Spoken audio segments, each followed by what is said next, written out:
Good evening everyone. I'm Shobna, Nodal Officer for Credit from RBO Worli.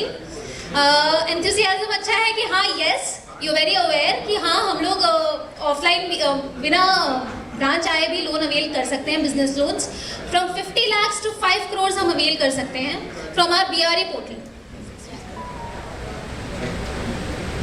So what is BRE? BRE हमारा एक risk model है जिसमें automatically through our processes जो automated हैं, हम लोग CLP प्लेटफॉर्म पे आप जो भी डेटा अपलोड करते हैं उसके बेसिस पर आपका लोन सैंक्शन करते हैं. But what is CLP? CLP is contactless lending platform. Contactless lending platform is a digital platform जिसपे आप अपने डेटा जो भी हम लोगों को रिक्वायरमेंट होगी आप लोगों को लोन देने के लिए, वो डेटा हम आपसे रिक्वेस्ट करेंगे और वो सब आप अपने घर के कंफर्ट से अपलोड करेंगे. सो वाई BRE?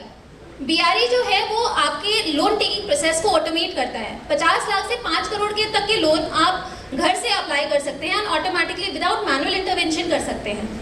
इसके अलावा जो कुछ डिटेल्स हैं जैसे GSTR है, ITR है, आपकी दूसरे बैंक के बैंक स्टेटमेंट्स हैं, वो आपको अपलोड करने की ज़रूरत नहीं है. हमने इसमें इंटीग्रेशंस किए हैं जिसके बेसिस से आप OTP की मदद से ऑटोमेटिकली वहाँ से डेटा एक्सट्रैक्ट करके इसमें अपलोड हो सकता है. तो the entire process becomes very hassle free because सब कुछ बहुत इजीली रेडीली अपलोड हो सकता है.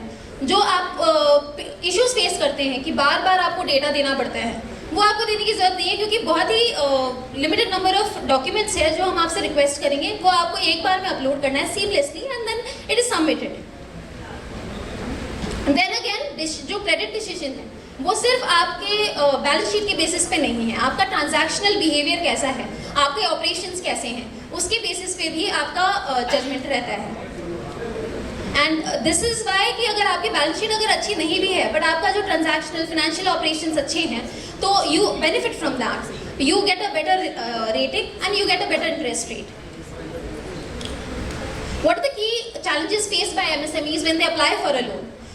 मैनुअल इंटरवेंशन रहता है, हैसल रहती है, बार बार आपको ब्रांचेस विजिट करना पड़ता है, बार बार डॉक्यूमेंट कभी एक दिया, कभी दूसरा दिया, कभी तीसरा दिया. वो सारी चीज़ से निजात पा सकते हैं क्योंकि एज आई टोल्ड यू एक पोर्टल है, वहाँ आपको सारी डिटेल प्रोवाइड करनी है. वहाँ आप एक एक करके आपको नहीं करना है, एक at once you sit down and you upload it from the comfort of your home and you submit it. Now I will take you through the journey कि आप कैसे ये कर सकते हैं.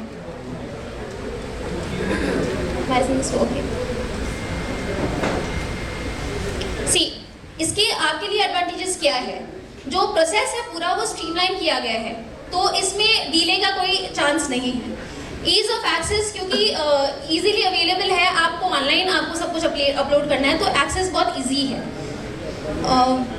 आपको इन प्रिंसिपल सैंक्शन मिल जाता है एंड जो आपकी ब्रांच विजिट है, पेपर वर्क है, वो रिड्यूस होता है.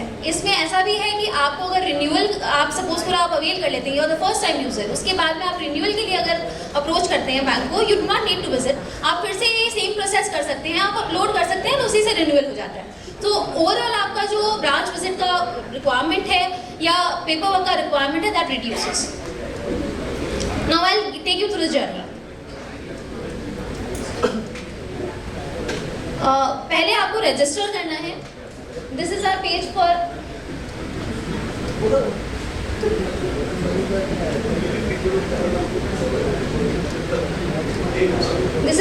For registration.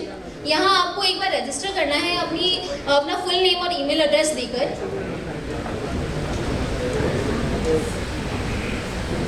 उसके बाद आपका लोन एप्लीकेशन डैशबोर्ड आता है. इसमें आप अपनी GST की डिटेल्स, इनकम टैक्स की डिटेल्स, बैंक स्टेटमेंट, ये सारी जो बेसिक रिक्वायरमेंट्स है ये आप अपलोड करेंगे.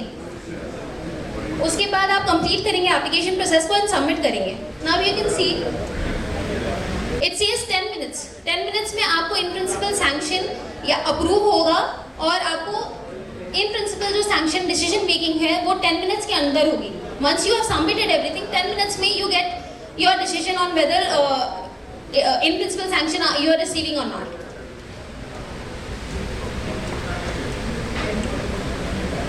So this is how you receive a loan summary. Once you receive this, इसके बाद आपको ब्रांच विजिट करना होता है and then you can carry on with the procedure. लेकिन जो मेजर पोर्शन है आपका सैंक्शनिंग का, that is covered here itself. So you can, so we are waiting to onboard you. You can go through this process and join us. Thank you. Ma'am आप बोलते रहिए, बहुत अच्छा लग रहा था सुनने के लिए. मैं तो आना ही नहीं